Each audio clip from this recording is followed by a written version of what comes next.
प्रिय विद्यार्थियों, आज हम मोल अंश टॉपिक पर बात करेंगे। मोल अंश सामान्यतः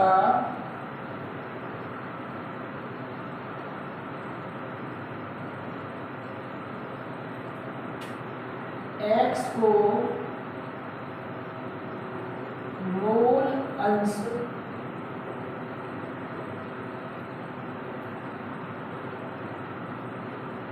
व्यक्त करने के लिए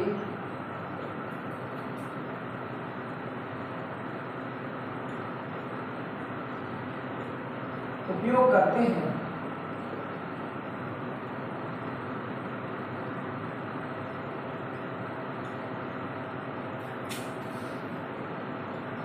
x के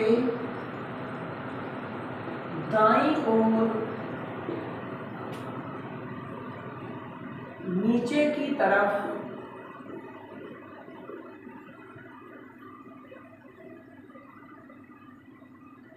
यौगिक के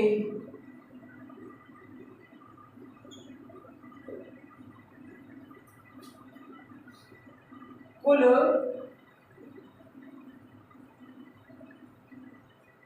अवयवों के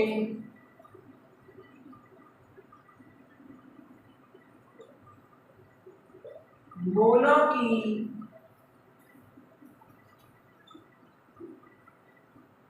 संख्या होती है। इसके लिए सूत्र होता है हमारा, वो x बराबर अवयव के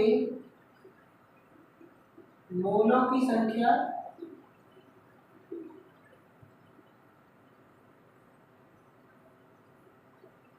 अपॉन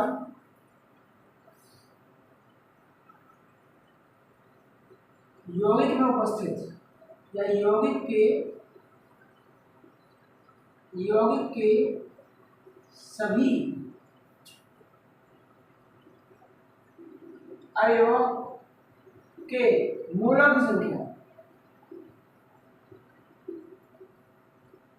की संख्या। मान लीजिए मेरे पास में एक द्विअंगी एक विलयन है, जिसके जो अवयव हैं द्विअंगी विलयन के अवयव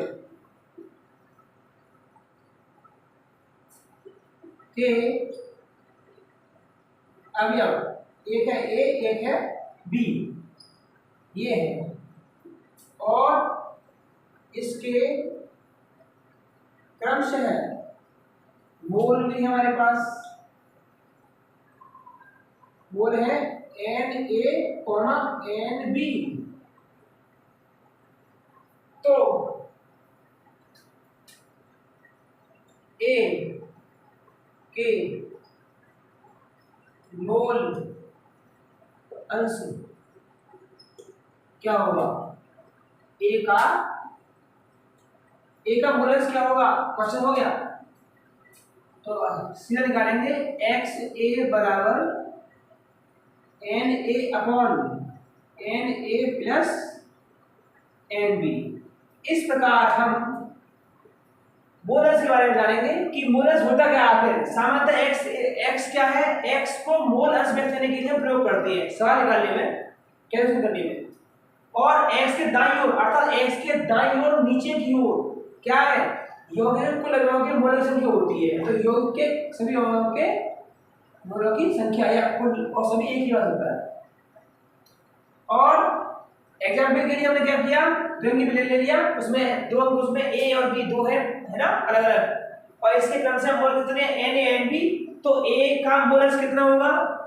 तो x क्या था? a का मोल अंश बराबर a के मोल की संख्या बटे अवयव यौगिक में उपस्थित सभी अवयवों के मोलों की संख्या। अर्थात हमारे पास में अवयव दो थे a और b, इसीलिए Na अवयव की मोल संख्या बटे प्लस और b अवयव के मोलों की संख्या। क्लियर है? इससे हम भाग दे देंगे, इसका आंसर आ जाएगा। तो इस प्रकार हम मोलों की संख्या हम निकाल सकते हैं किसी भी सवाल में। और यदि आपको कुछ बात समझ नहीं आ रही है मेरे द्वारा क्रमशः, तो आप मुझे प्लीज कमेंट करें और मुझे बताएं कि सर यहाँ पे मैं समझ नहीं आया। मैं आपके लिए वो जो समस्या है उसे उसका भी समाधान हम अपनी वीडियो में कर देंगे आगे। लेकिन आप लिखिए, हमें बताइए कुछ समझ नहीं आ रहा, समझ आ रहा है तो आप उसमें क्लियर बताइए कि आवाज़ क्लियर आ रही है और दिखाई भी दे रहा है। जो अच्छाई है वो बता दीजिए और अच्छाई से पहले हमें एक अपनी हमारी कमी बताइए। कमी बताना बहुत जरूरी है, जिससे कि हमारी आप कमी बताएंगे तो आप वो चीज़ सीखेंगे, क्लियर है ना, और हमारी कमी दूर हो जाएगी, इसमें कोई शक नहीं है। तो इसीलिए आप ध्यान से पढ़िए, कॉपी लेकर के पढ़िए साथ में, और हमारी वीडियो को लगातार देखते रहिए और अपनी नॉलेज को बढ़ाते रहिए। और मैं पूरी उम्मीद करूंगा कि इस साल आप अच्छे नंबर लेके आएंगे अपने बोर्ड के एग्जाम में। Thanks for watching my video.